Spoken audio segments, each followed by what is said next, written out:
podcast is real life stories from everyday people recovering from substance or behavioural addictions. Please visit the website www.lifeinrecovery.co.uk for social media links and a range of books by your podcast host and author, Ren Coy. Hello and welcome to the Life in Recovery podcast, episode 33. Hope life is treating you well. I am in a great place at the moment and really looking forward to the birth of my baby daughter, which will be happening in about 10 days' time. I'm also going on my stag do. I'm going skiing in Bulgaria with 3 of my really close friends. So I'm looking forward to that. And everything's going good at the moment.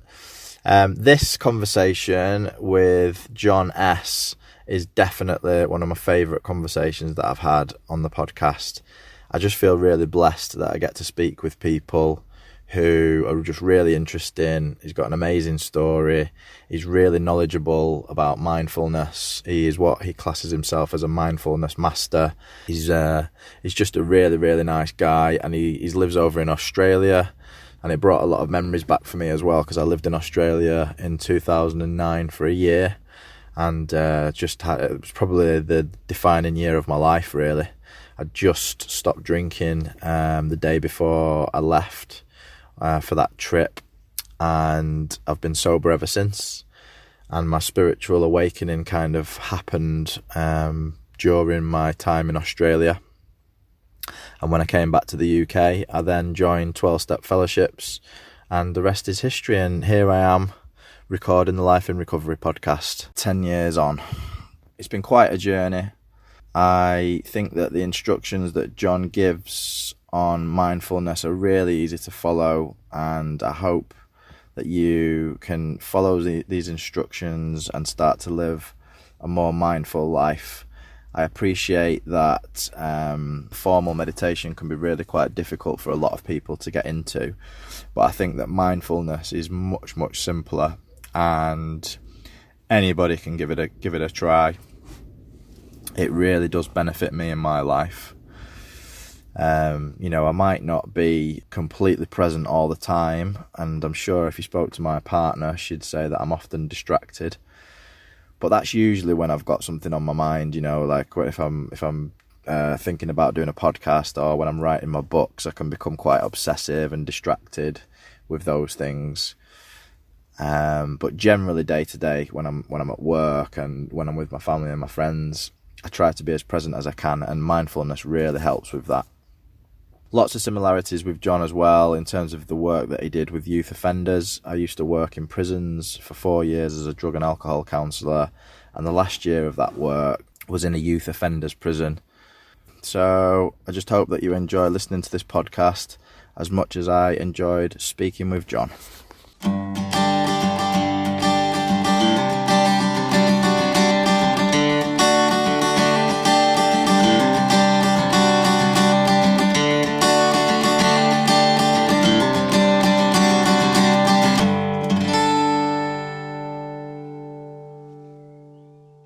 So what would your kind of like title be in terms of the work that you do then, John?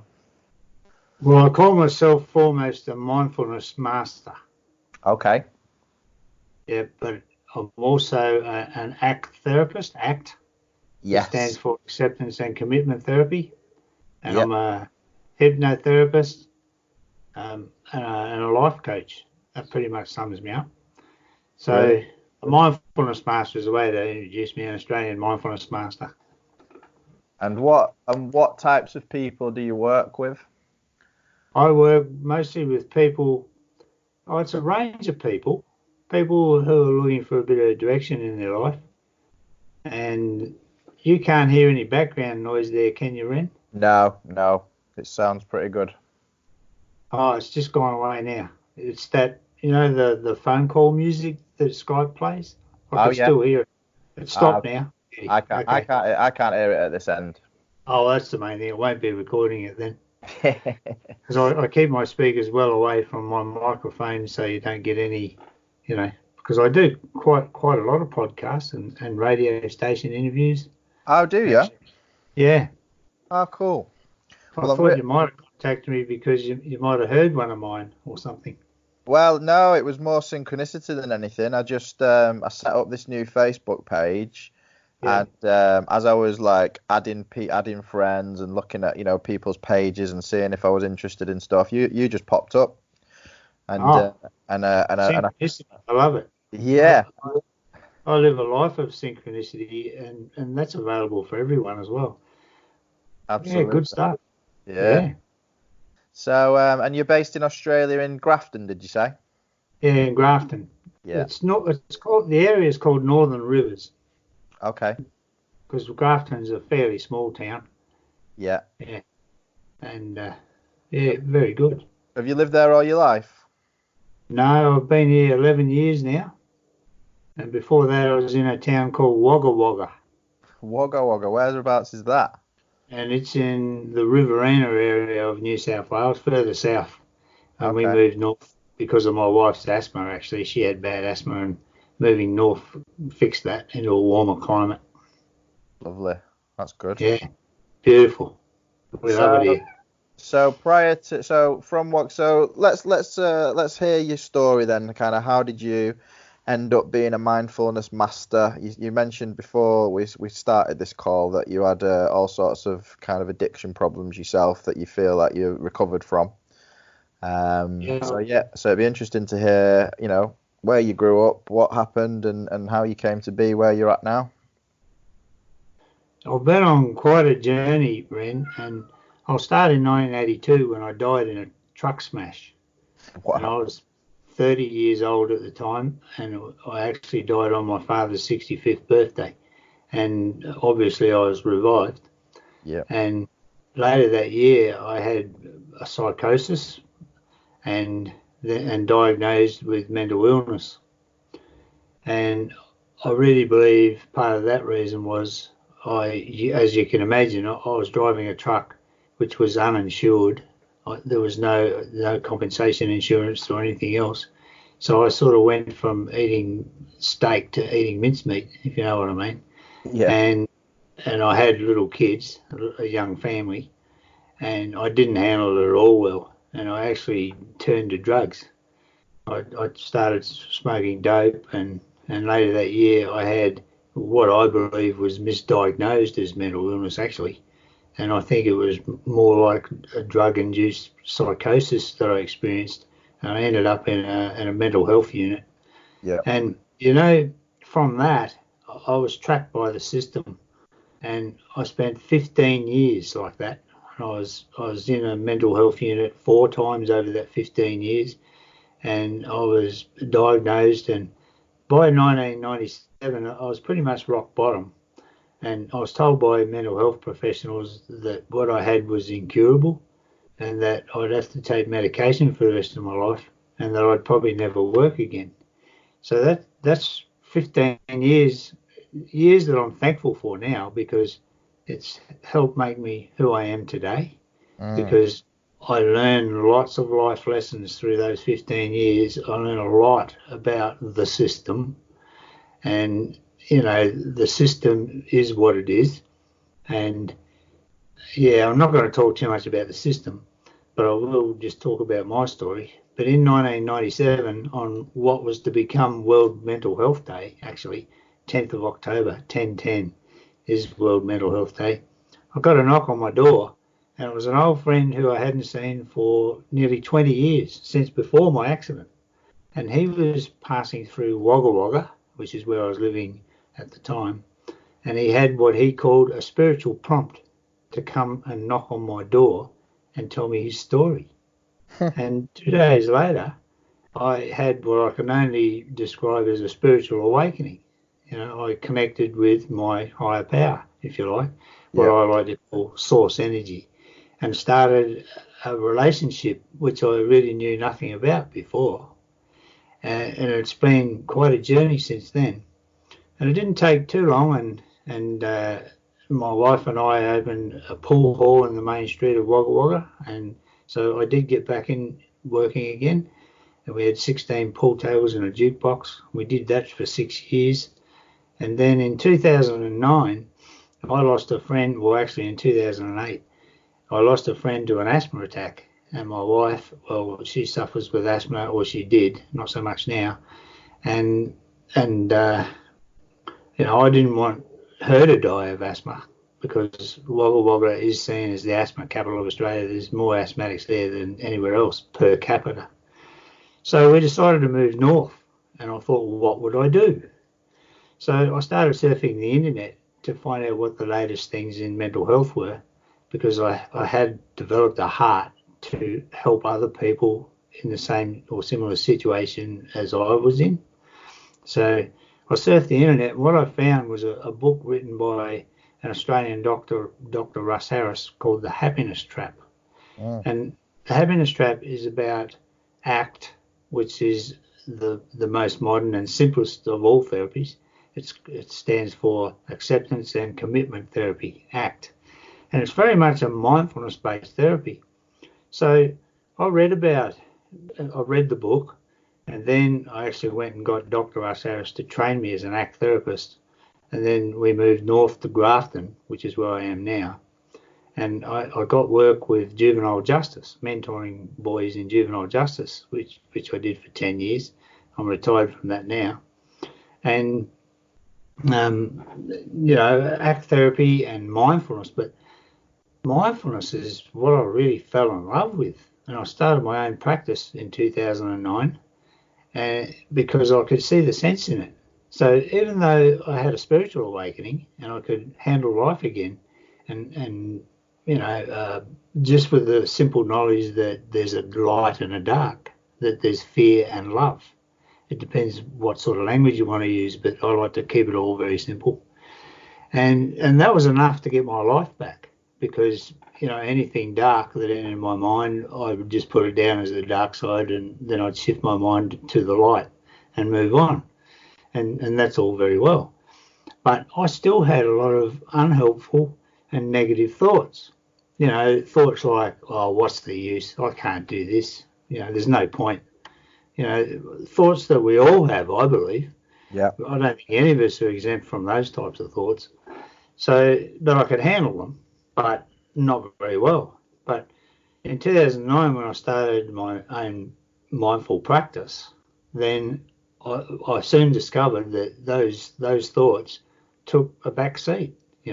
They showed up less and less frequent, because with mindfulness, and certainly in ACT, you learn to not do anything with your thoughts, and eventually your thoughts just flow and you don't get stuck anywhere. Because what I realized was that thoughts are just that, they're just thoughts.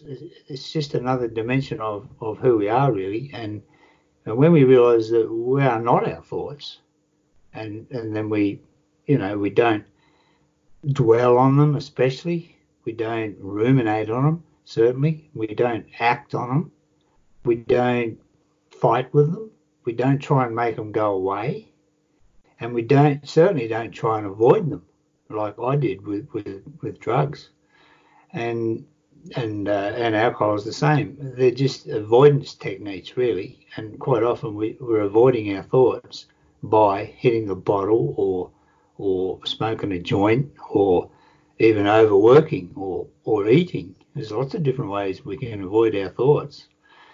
So, I learned mindfulness, and now I teach it, and I teach people how to be mindfulness mentors, so they can mentor people with addictions and mental health issues.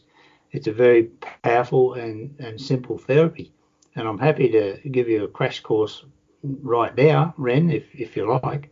Absolutely. So I started an intensive study into mindfulness because I felt driven. I really felt that it was my calling.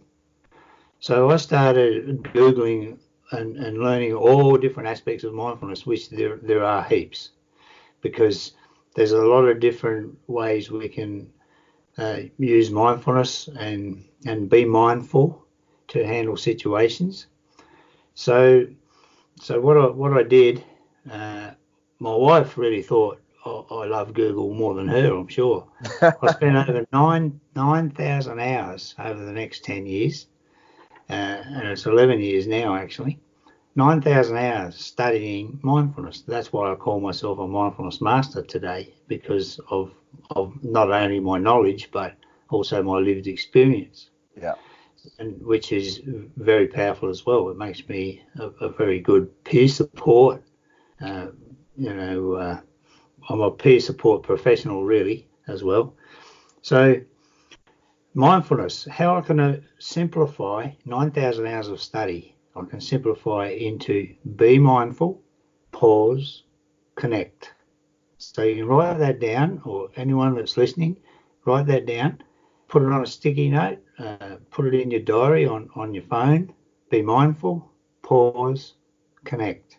Yeah. And actually, if you Google that now, you'll find me, because I've made that my own thing. Yeah. Be mindful, pause, connect. So now I'll just explain that.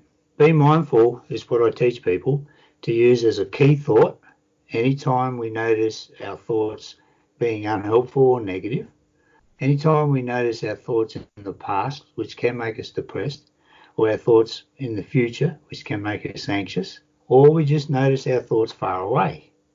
Any of those things. So we use the key thought, be mindful. And that's like an instruction from the heart, because the longest journey I've ever made, honestly, was the journey from my mind to my heart. Because once you establish your mindful practice and you get in that place of mental wellness, mental health, which my own definition of mentally healthy or mental health is, if you can have peace of mind and clarity of mind, no matter what's happening in your life, if you can maintain that, well, you're there. That's what I call mentally healthy. Yeah. Some people might call that enlightenment or illumination, nirvana. There's lots of different words, but it's all really the same thing. And it's nothing magical. We don't have to climb halfway up a mountain and sit cross-legged in a cave for 5 years, to get to that place. It just requires a bit of effort, a bit of practice, and mindful practice is one way you can get there. So be mindful is the key thought that I teach and people use, and it's like an instruction from the heart to our mind. So anytime we notice our mind being unhelpful or negative, then we say to our mind, be mindful, and it's like an instruction, be mindful. And then we allow that to trigger a pause, and it only takes a few seconds. So we pause, and in that pause, we connect, and we connect in 3 different ways. We connect with where we are, using our 5 senses, hearing, sight, taste, smell, touch. So using our senses, we connect with where we are, and take a look around.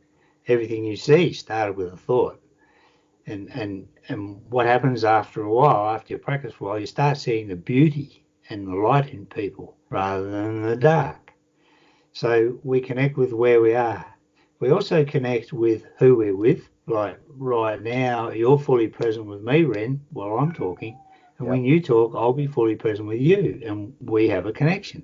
And we sense it as well. It's very real. You know what it's like when you're talking to someone whose mind is on other things. It's like the lights are on, but no one's home kind of thing. So we connect with who we're with full presence. And this is very important, because full presence means not having any agenda, not thinking about something, what to say next or something clever to say, not thinking about anything else if you can manage it, just be fully present. It's the greatest gift we can give our loved ones, that's for sure, and using our relationships, just our full presence, because it's a beautiful thing.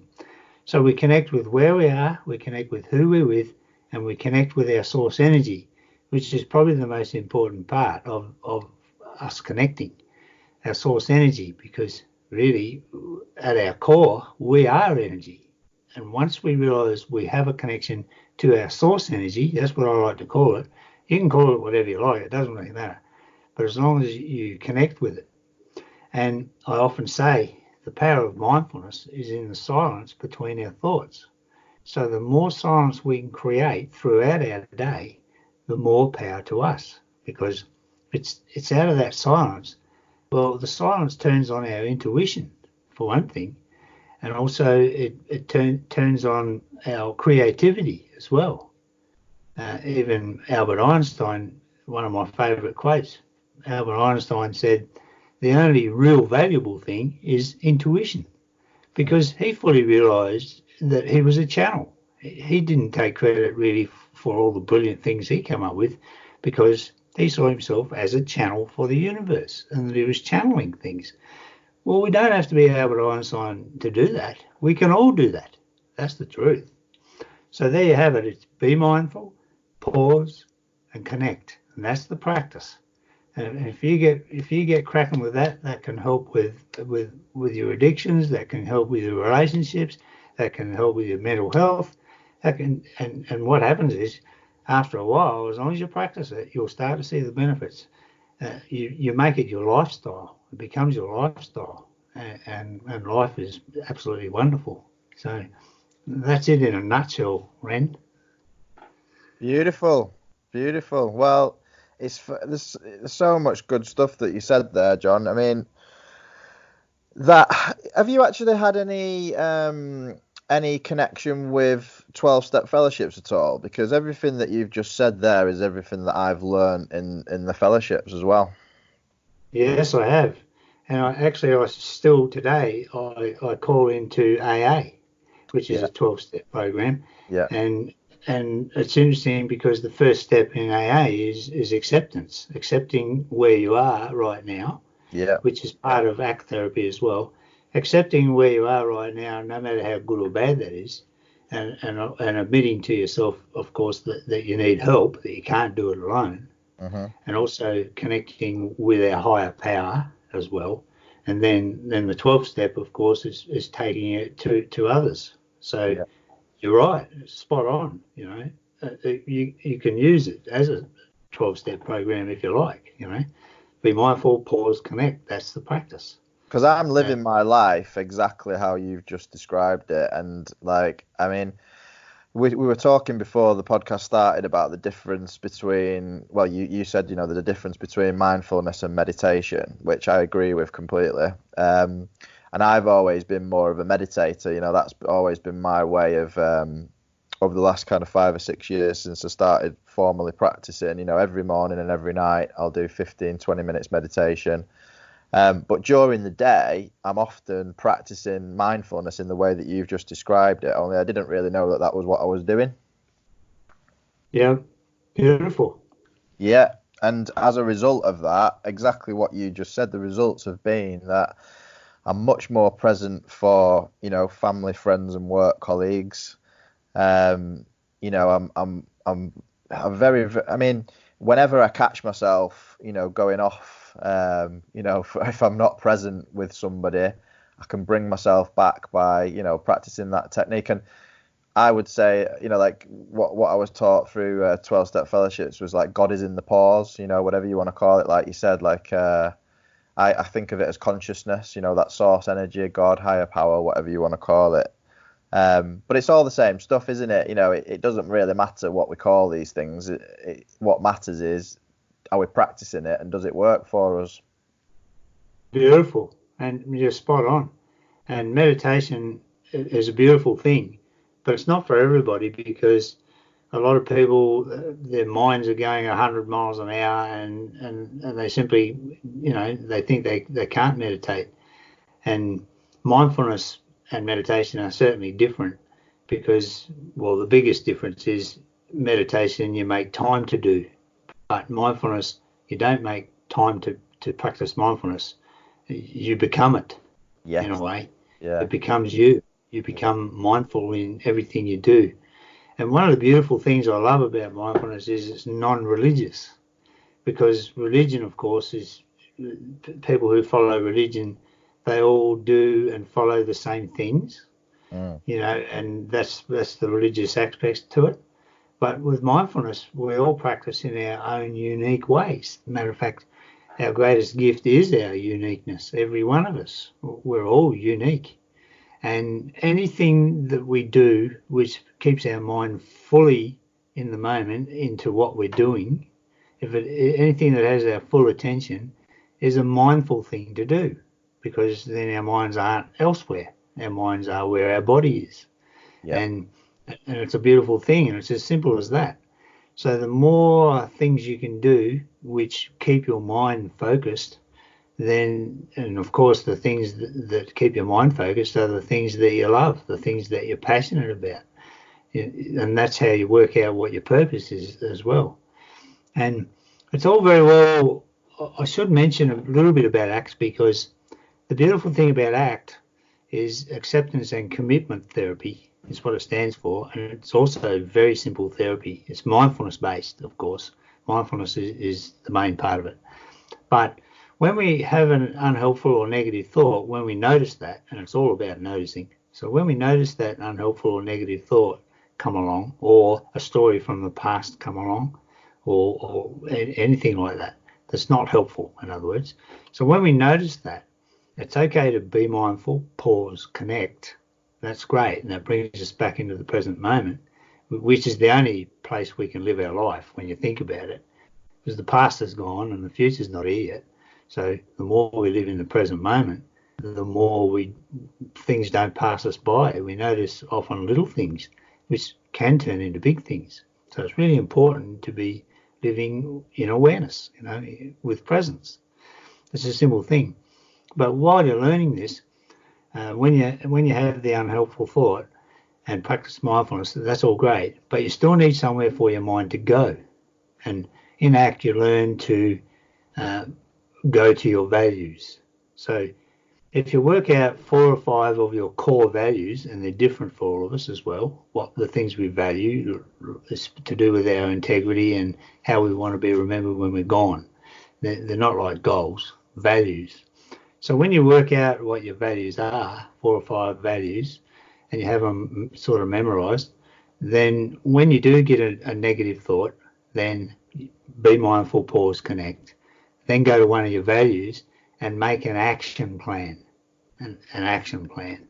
So I know many years ago I did an exercise, and it was imagining myself at my own funeral. And people listening to your podcast can try this later. Imagine yourself at your own funeral. There you are, laying in the casket. Then imagine your loved one standing there. And then imagine what you would like your loved ones to be saying about you. So when I did this simple little exercise, you can also do it like at a 40th or 60th or 80th birthday party, and then imagine 3 of your best friends or family getting up and saying a little speech about you. You can do it that way too.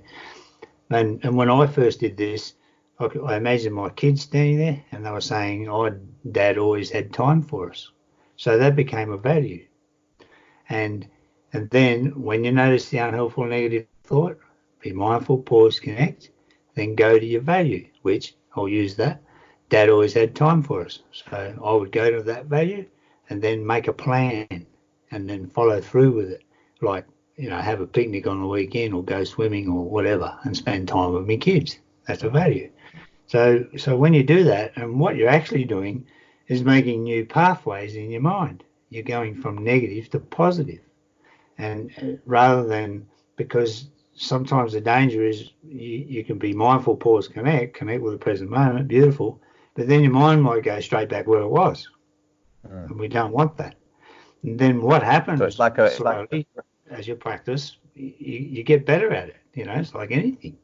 And then those negative and unhelpful thoughts, they don't show up as much because they're wasting their time. What were you going to say, Ren? I was going to say, so the value is like a bridge, basically, from the negative to the positive. Sure. Yeah. And a very helpful one. Yeah. I love that. I love that process. Yeah, that's really, really cool and very, very simple.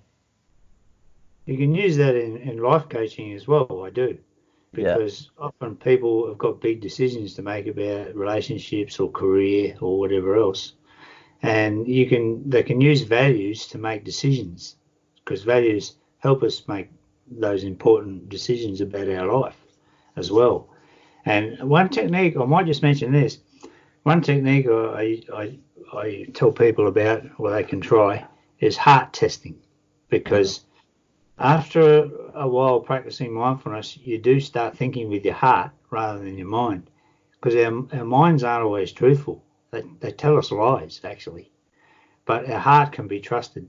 So if you've got a big decision to make in life, you can heart test it. And the way I teach it is put your hand or your fist on your heart. And if you've got something on your mind, like a relationship change or a job change or a move or whatever, okay, and it's on your mind all the time, which is not very helpful in itself. If there's something on your mind all the time, okay, that can cause stress and worry and all the rest of it, and sleeplessness, all sorts of things. So whatever it is on your mind, you can put your fist on your heart and then pause your mind and really feel it. Just close your eyes and feel it. And if it feels right, you'll know. You'll have a kind of knowing, and then go for it. Any doubt, leave it out. Yeah. So you can try that. That's a very helpful tip. It's back to that intuition thing, isn't it? I was just right. I mean, I'm just putting the finishing touches to my new book, which is called The Spiritual Malady: How to Attain Peace of Mind and Lasting Happiness. And towards the back end of it, I'm talking about heart-mind education, which is a Buddhist thing from the Dalai Lama Center at MIT in America, and they've got similar practices to that you've just described there, and it's just so true. I mean, the heart gives off this electromagnetic field that goes out about 10 yards all around us, whereas the brain doesn't give out anywhere near as big an electromagnetic field. And I think that the when you said you keep it really simple with fear and love, well, the mind is often generated by fear, isn't it? And fear tells lies. Yeah.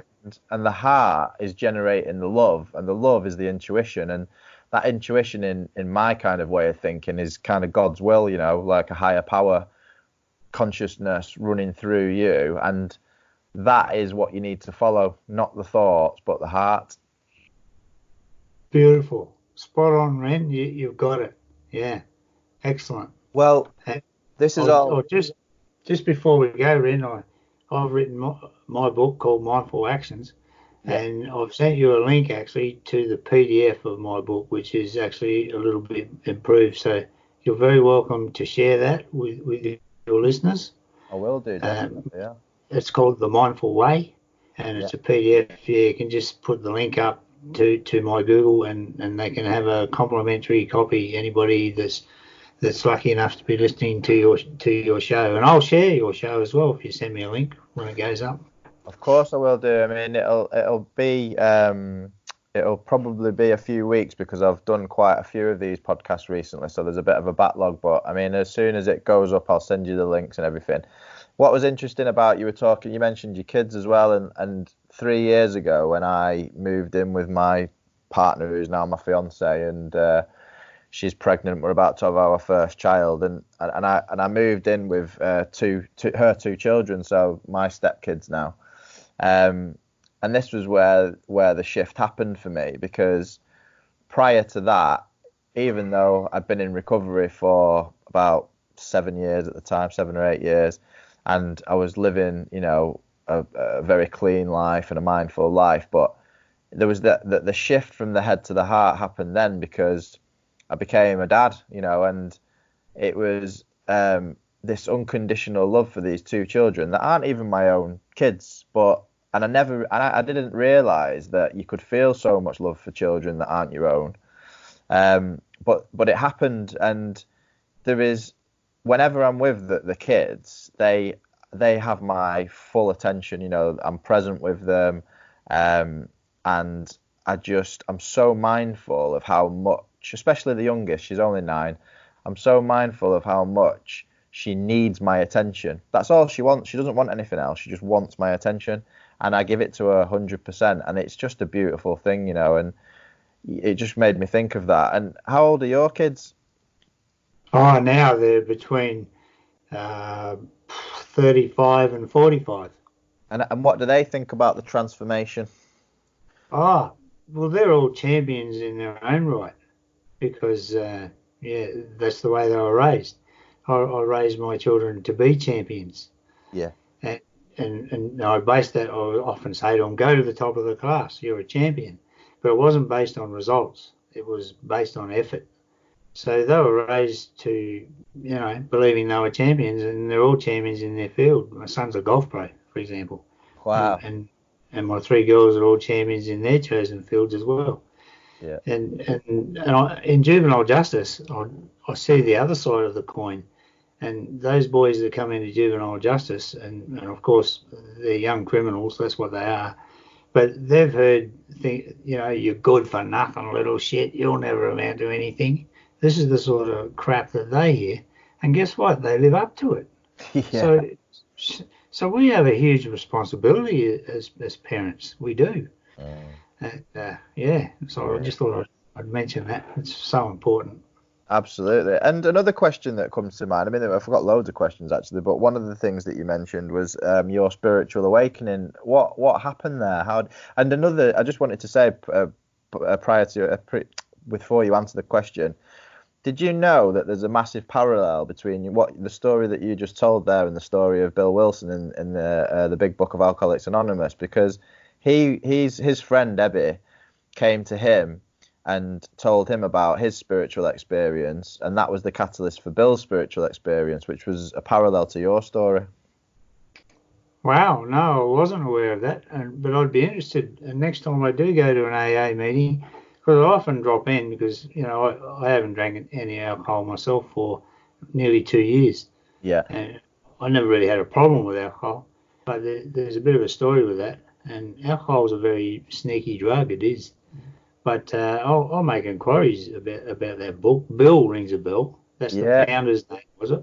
Yeah, Bill Wilson was the founder of Alcoholics Anonymous, and Yep. prior to him having his own spiritual awakening experience, he was kind of like passed on the message by his friend Ebby Thacker, I think it was, or Thatcher, who was a member of the Oxford groups, the Christian religious group.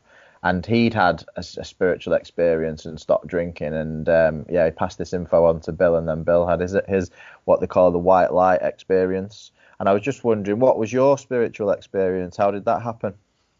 Well, it was religious, and because my friend came and knocked on my door. He followed his spiritual prompt. That's what he called it. And I didn't have much, nothing spiritual about me really. I just thought it was me, at the time. Anyhow, he sent me. He was just passing through town, and he disappeared after that. I've never seen him again. And I regularly search social media and try and find him. He may not even be alive. I don't know. I can't find him. It's like he was a ghost.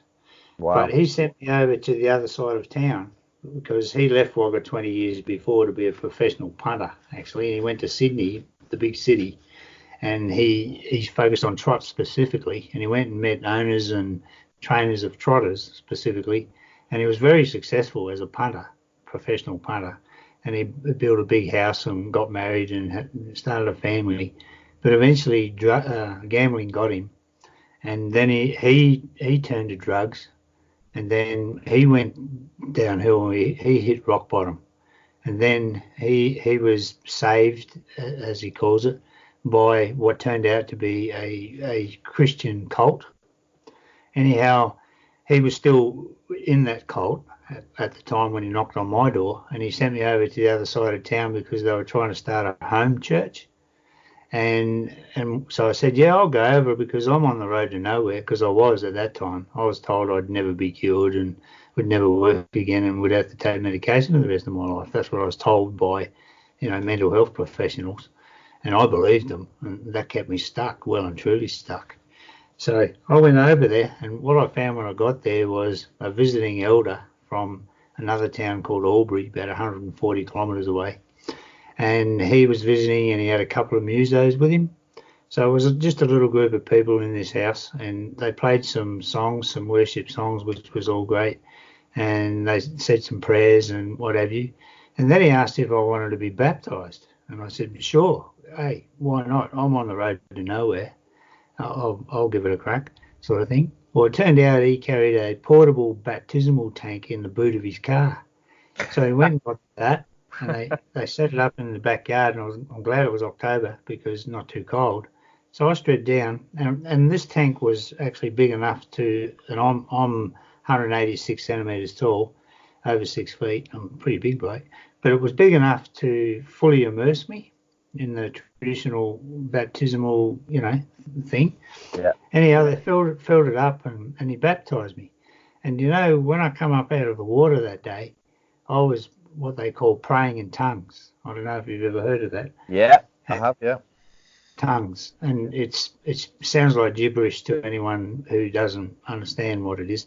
But I loved it, and I never even heard of it before that day. That was the first time I ever heard of it, and they were praying that way as well, and I've researched it since, and tongues goes way back before Jesus' days. It goes back to ancient tribal days, and we see that very similar thing in like the haka in New Zealand with Maoris and North American Red Indians, their war dance and their war cry and all that.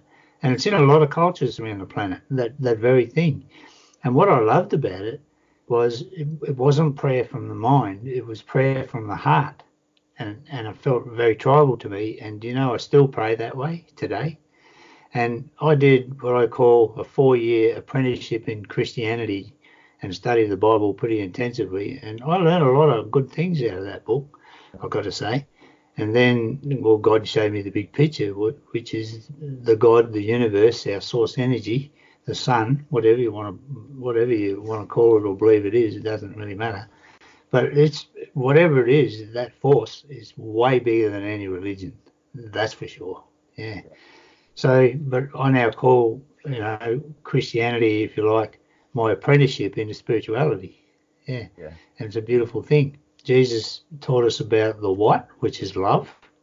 And the Buddha taught us about the how, which is how to live our life.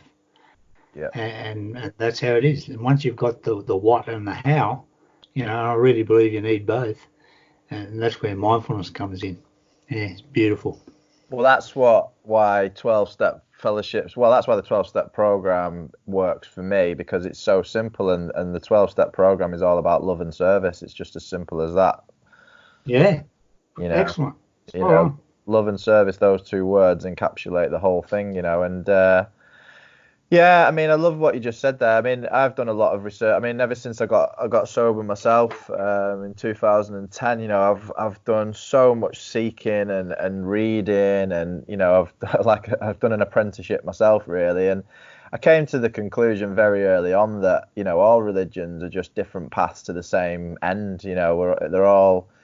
They're like you said, it's religion will take you, hopefully will take you to to the path of spirituality, a spiritual life. And a spiritual life is just being a good person, it's not being a dickhead, just being loving and kind to people and helping people. And that's as simple as I can put it, really. Yeah, we live a conscious life, and we do things consciously, rather than on autopilot or, whatever. Yeah. Have you ever dabbled in any traditional medicines at all, like ayahuasca or psilocybin or anything like that? But it's been part of my study, because an important part of it as well, because like people see drugs as criminal or bad, but it has a good side, and that is it, because people who do dabble in drugs, they do contact their own spirituality in some way. That can be good or bad, though, whether it's coming from fear or love, but they do have the experience, and that's probably why they go back to it so much. So there's things to learn, and you can actually have an awakening through that, because that's a South American, what's that word you just said? I'm familiar with it, but... Ayahuasca. Ayahuasca, yeah. And that is a pathway to awakening as well. And I know even with schizophrenia, like in Africa. There's the tribes in Africa. If they had someone who what we in the West would call schizophrenic because they hear voices and they have these spiritual emergencies is the term I like to use actually for some of these things that happen. And quite often in the Western culture, they get diagnosed with mental illness, But in tribes in Africa, that sort of behaviour, there's every chance that whoever's showing that behaviour is a potential shaman, a spiritual leader in the tribe. Because, and it puts a whole different, twist on it, if you like. Yeah. Well, when I was working in the prisons years ago, I came across a number of people who were in the mental wing of the prisons who were having these psychotic breaks, and that were seeing different dimensions and hearing voices and stuff. And I was so intrigued by it because there was like sat in front of these people and having a conversation with them. It was no different to me and you having a conversation now, but they were absolutely 100% adamant that they were communing with other dimensions. And since I've had my own experience of ayahuasca in 2017 and psilocybin this year, and my experience of it is that it dissolves the ego to the point where you're then in communication with those dimensions as well.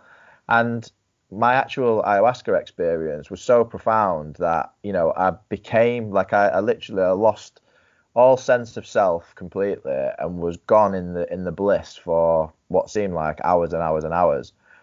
And when I came back from it, I was under like literally any illusion that there isn't a higher power had been completely smashed. It was completely certain to me that of what God is, and it was just love, it was just bliss, but there was also the darkness as well, and it was all encompassing, So when somebody uses the word God to me or higher power, I don't just think of the good. I think of both the love and the fear, the good and the bad, sinners and saints. It's all one, yin and yang. It's all encompassed in everything.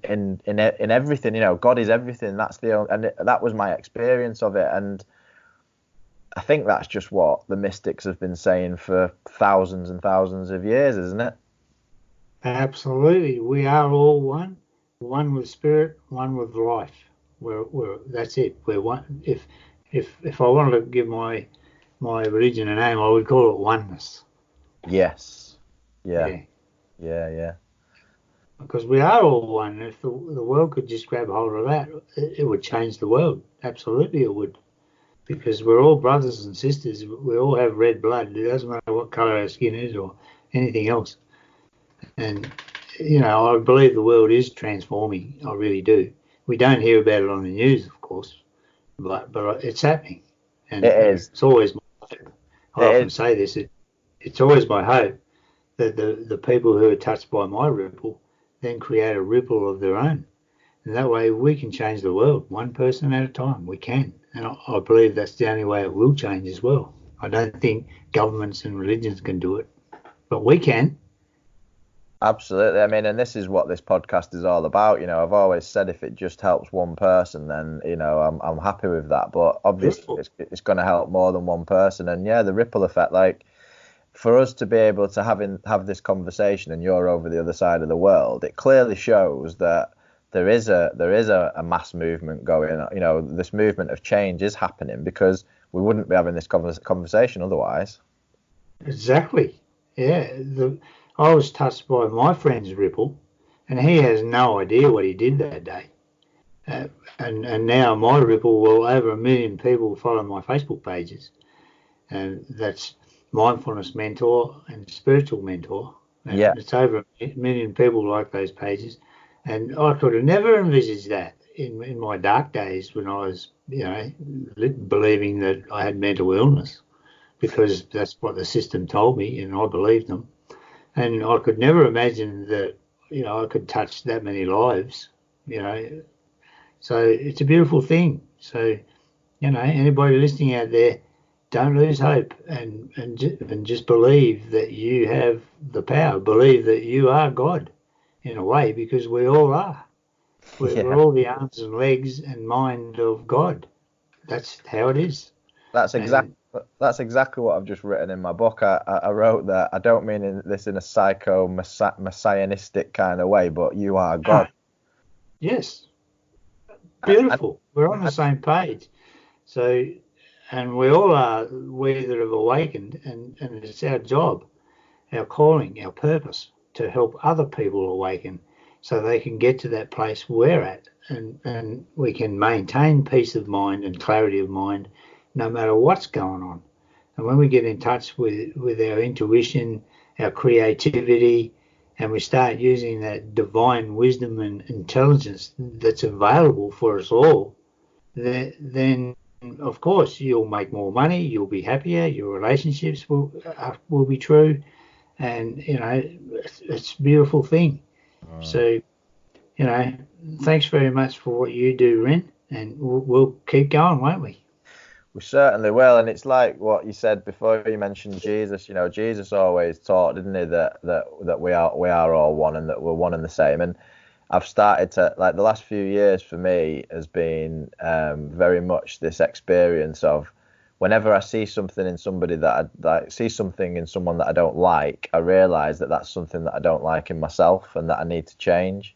And when I see something in somebody that I really love, I see it as something that's within me that I need to work on and grow, and keep watering that part of myself, so that can flower. And obviously that's the loving elements of people's people's characters. So everybody's your mirror. Like I often joke and say that Yeah, my partner's, like, I call her my black mirror, because she always she holds up the things in me that I really need to change. And it's so true. Everybody's your teacher and everybody is you. So therefore you can't hate people for being a certain way, because that's the part of you that they're showing to you that you need to work on to change. exactly. The greatest thing that I learned from that 4 years of Bible study, apart from Jesus' message of love, was that God reads hearts. He doesn't read minds, he reads hearts. So it's all about the heart. God reads hearts, and when we start living out of our heart, which is love, then, it changes everything. It honestly does. Absolutely. I love that. Thank you very much. And the last thing I wanted to mention as well was, I think that if you've never read the Alcoholics Anonymous Big Book, grab a copy and have a read of it, because I think that you'll find massive parallels in your story, and it'll just be an interesting read for you, I think. I will do that. I'll make a point of it. Thanks, Ren. And where can we find you online, John? What's your Well, this is an opportunity to give another reminder to anyone listening. Be Yep. mindful, pause, connect. If you type that into Google, you'll find me. But Mindfulness Mentor on Facebook or mindfulnesscoach.com.au is my website. And the organisation I started, where people that I train to be mindfulness mentors, you can go and find a mindfulness mentor at mindfullymad.org. Mindfullymad.org. And MAD stands for making a difference. So we at Mindfully Mad are mindfully making a difference. So mindfullymad.org is a good place to go as well. Lovely. And the final question that I always ask everybody on the podcast is, what does life in recovery mean to you? Life and recovery means everything to me. It's absolutely beautiful. Living without any addictions, is living in complete freedom. And the practice that's got me complete freedom, because even with my spiritual awakening, I wasn't completely free from my thoughts. I was still having those unhelpful and negative thoughts, and they still show up today, but not very often. Is be mindful, pause, connect. That's the practice. It's beautiful. So that'll do me for my final word. Wonderful. It's been an absolute pleasure talking with you, John. Really, really enjoyed the conversation, and thank you very much for guesting on the podcast. And I'll look forward to having another chat with you again in the future. Love, joy, peace, and gratitude always. Thank you, Ren.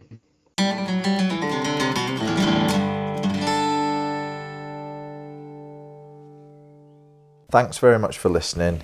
If you've been affected by any of the issues discussed in the podcast, please see links to a range of mutual aid organisations underneath the podcast link. And please don't forget to subscribe and give us a 5-star rating.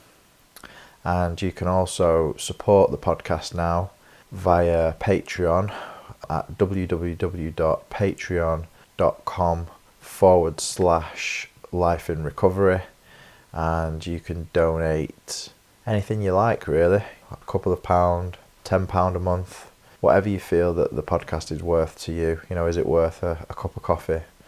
So yeah, anything would really, really help to market the podcast and spread the word of recovery far and wide.